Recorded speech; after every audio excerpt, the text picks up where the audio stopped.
Welcome.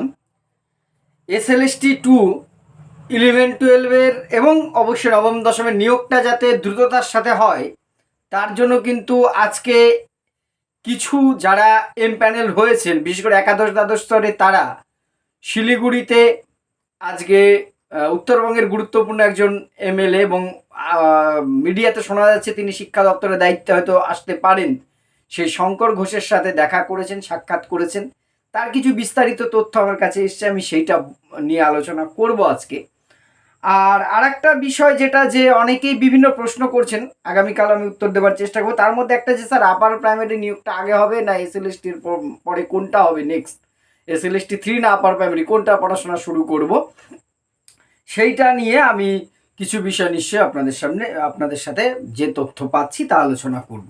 প্রথমে বলি, আজকে উত্তরবঙ্গের শিলিগুড়িতে জনতার দরবার করেছেন সেখানকার এমএলএ শঙ্কর ঘোষ। সেখানে একদল সফল প্রার্থী তারা দেখা করেছেন। দাবিটা কি আপনারা জানেন, 2016 প্যানেলটা বাতিল হওয়ার পর 2025 যে এসএলএসটি 2 হয়েছে তার কিন্তু একাদশ দ্বাদশ স্তর শেষ ল্যাপে অনেকদিন ধরে এসছে, কিন্তু ভোট এটা সেটা নিয়ে যেটা আশঙ্কা আমরা ভোটের আগের থেকে করেছিলাম যে হয়তো ডিলে হবে, এবার ডিলে বললে ভুল হবে, যেন সুপার ডিলে হচ্ছে এসএসসি, এইটা নিয়ে কিন্তু একটা বিভিন্ন ধোঁয়াশা তৈরি হচ্ছে। অনেকেরই দাবি আছে প্যানেলটা ক্যান্সেল করুক, অনেকে বলছেন রিপ্যানেল হতে পারে, অনেকে ওবিসির কথা বলছেন বিভিন্নভাবে, যে 10 নম্বর এক্সপিরিয়েন্সের নম্বর আছে, বিভিন্ন কারণে বিভিন্ন রকম দাবি প্রস্তাব আছে। দেখুন কোন দাবির পক্ষে বিপক্ষে কোনটা কি আমি সেটাই যাচ্ছি না, ফ্যাক্ট যেটা সেইটা নিয়ে আমি আজকে মেন আলোচনা করব। যে কজন আজকের এই দাবিপত্র জানাতে সেখানে গেছেন তার মধ্যে যে ছেলেটির ছবি আমি দেখাচ্ছি, শুভজিৎ পাল, আমার ছাত্র আমি বলি না, আমার ভাই। 11 থেকে ওকে আমি এডুকেশন পড়িয়েছি, আমার কাছেই পড়তো। আমি চাকরি সূত্রে তখন নর্থ বেঙ্গলেই থাকতাম, হলদিবাড়িতে বাড়ি ওর।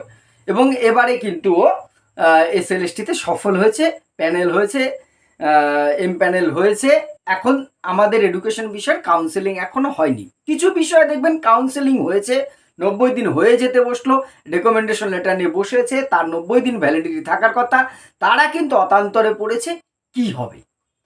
আর কিন্তু কোনো উচ্চবাচ্য সেরকমভাবে এসএসসির তরফ থেকে, রাজ্য সরকারের তরফ থেকে এখন অবধি আসেনি, স্বাভাবিক উদ্বিগ্ন হবারই কথা। একাদশ দ্বাদশ স্তরের যেমন তেমন নবম দশমের কথা ভাবুন, বহু প্রার্থী সেখানে রয়েছে, তাদের ভেরিফিকেশন শুরু হয়ে বন্ধ হয়ে আছে, সেই ছেলে মেয়েগুলোর কথা ভাবুন। বেশিরভাগ কিন্তু নবম দশমে ফ্রেশাররা রয়েছেন।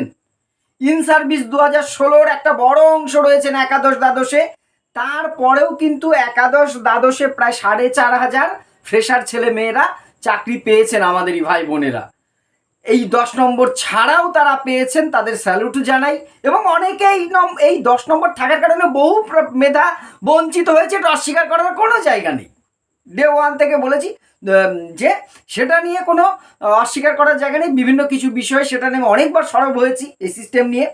আর নবম দশমের যে ভেরিফিকেশন রয়েছে সেখানে কিন্তু প্রায় 17-18 হাজারের মতো ফ্রেশাররাই ডাক পেয়েছেন, এবং সেখানে ফ্রেশাররাই চাকরি অনেক বেশি পরিমাণ পাবেন। তার কারণ ইন সার্ভিসরা বেশিরভাগই 11-12 স্তরে চলে এসছে। সবচেয়ে সমস্যায় পড়েছেন সেই সাবজেক্টগুলোর প্রার্থীরা যে সাবজেক্টগুলো শুধু 11-12 পড়ানো হয়, তার মধ্যে আমার এডুকেশনটাও আছে। এডুকেশনের মতন বহু সাবজেক্ট আছে যেখানে প্রার্থীরা কিন্তু নবম দশমে বসতে পারেনি, শুধু 11-12 বসতে হয়েছে। ফলে তাদের ক্ষেত্রে একটা সমস্যা তৈরি হয়েছে, ক্ষোভ তৈরি হওয়াটাই স্বাভাবিক। এবারে যে বিষয়টা বলছি, দুটো বিষয়, সেটা হচ্ছে এই আন্দোলনের পরে কিছু বক্তব্য সামনে আসার পর দেখছিলাম তাদের এই দাবি দাওয়া নিয়ে অনেক রকম ব্যঙ্গ বিদ্রুপ হয়েছে।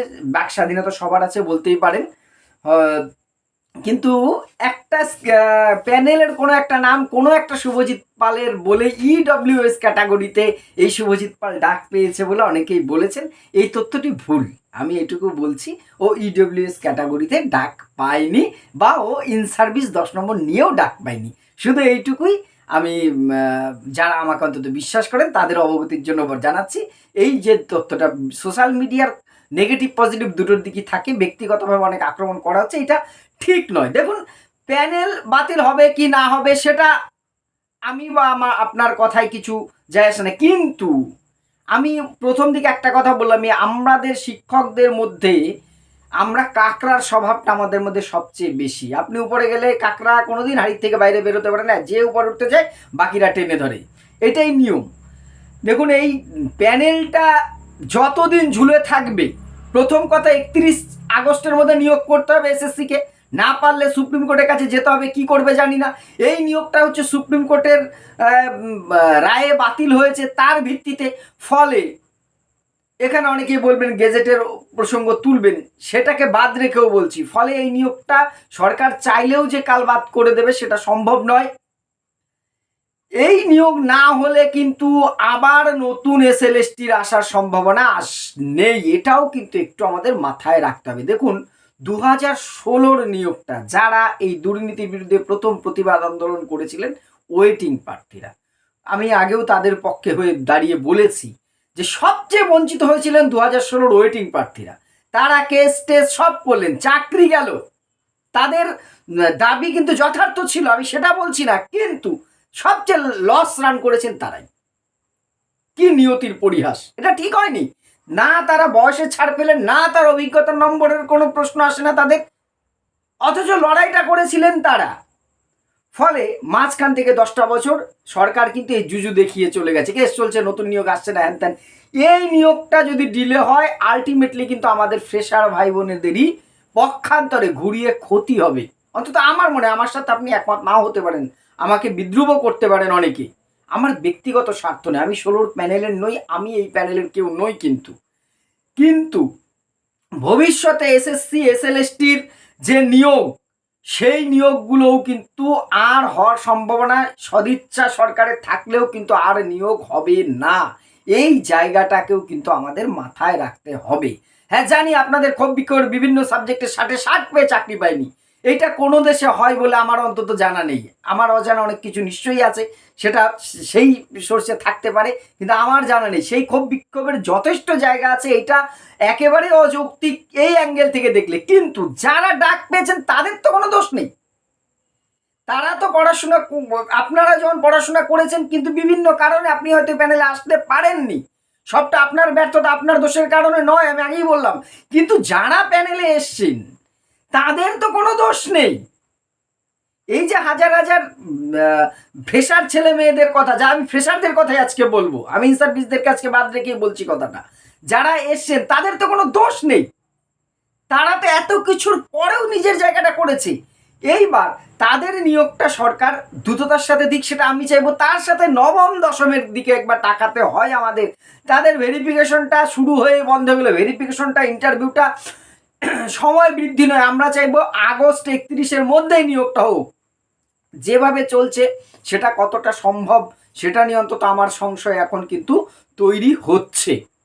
তবে আমরা আসুন, শুধুমাত্র নিশ্চয়ই সমালোচনা করব, সমালোচনা আমার ভিডিওতে কমেন্ট করে আপনারা আমার সমালোচনা করবেন, আজকে আরও বেশি করবেন। আমি আমার নেগেটিভ মন্তব্যকে স্বাগত জানাই সব সময়। সমালোচনা মানুষের অলংকার, সমালোচনা অবশ্যই থাকবে, কিন্তু যারা যোগ্যতার ভিত্তিতে ডাক পেয়েছেন তারা দ্রুততার সাথে নিয়োগ পাক। এবং আমি চাইবো বছর বছর এসএলএসটিটা হোক, কম বেশি নিয়োগের অভ্যেসটাই যেন আমাদের রাজ্য থেকে উঠে গেছে, সেই জায়গাটা যেন আমাদের তৈরি না হয়। প্যানেল ক্যান্সেল হবে, প্যানেল ক্যান্সেল হবে, আপাতত কিন্তু প্যানেল ক্যান্সেল হবার মতন কোনো সম্ভাবনা এখনো অবধি কোনো অ্যাঙ্গেল থেকে আসেনি, যেটা আমি আগেও বলেছি, আজকেও বললাম।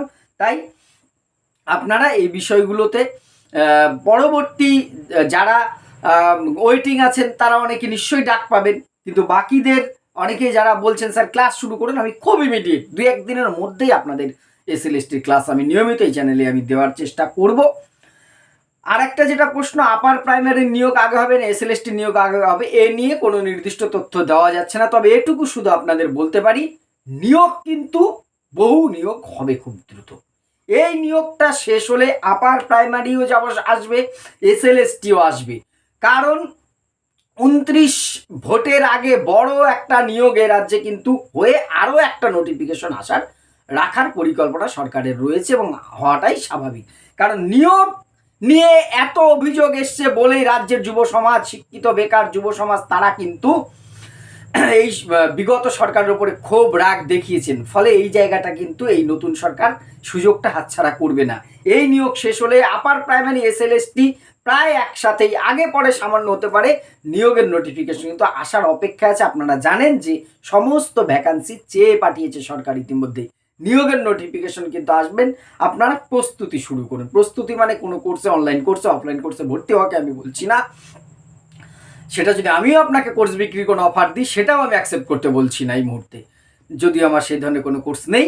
তাও বললাম আপনি নিজের মতন করে প্রস্তুতিটা নেওয়া শুরু করুন। আর যে দাবিটা যারা সফল হয়েছেন তারা অবশ্যই বিভিন্নভাবে একত্রিত হয়ে দাবিপত্র, আমি কিন্তু বলছি না একদম ঝান্ডা নিয়ে প্রতিবাদ করে, কারো দ্বারা প্ররোচিত হয়ে, কোনো রাজনৈতিক দল, কোনো সংগঠন দ্বারা প্ররোচিত হয়ে আপনারা অন্য কোনো ভুল পদক্ষেপ নেবেন না। নিজেরা সংগঠিত হন, নিজেদের আবেদন জানান যে কোনো সোর্সে, যে কোনোভাবে, যে আমাদের এই নিয়োগটা দ্রুততার সাথে হোক। আমিও চাই নিয়োগটা দ্রুততার সাথে হোক। এতদিন ধরে এই নিয়োগটা হচ্ছে না, এই নিয়োগটা কোনোভাবে যদি একটা বাতিল হওয়ার দিকে যায়, সেটা কিন্তু আমাদের শিক্ষা জগতের, আমি আবারও বলছি, আমি আমার অভিজ্ঞতার থেকে যেটুকু যা বুঝতে পারছি, সেটা কিন্তু ভয়ঙ্কর একটা খারাপ দিক হবে ভবিষ্যতের জন্য। সেই আবার কিন্তু 10 বছরের 12 বছরের একটা ব্ল্যাক লিস্টেড আমরা পর্যায়ে পড়ে যাব। এই অজুহাত একবার যদি বন্ধ হয়ে যায়, কেস চলছে, আমাদের কিছু করার নেই, তখন কিন্তু আর কিছু কুল থাকবে না। আমরা মানে ঘর পোড়া গরু সিঁদুরে মেঘে ভয় পাচ্ছি, সেই জায়গা থেকে আপনি আমার সাথে একমত নাও হতে পারেন। আপনাদের মতামত, আমার ভুল ত্রুটি 100 বার কমেন্ট বক্সে অবশ্যই জানাবেন। ধন্যবাদ।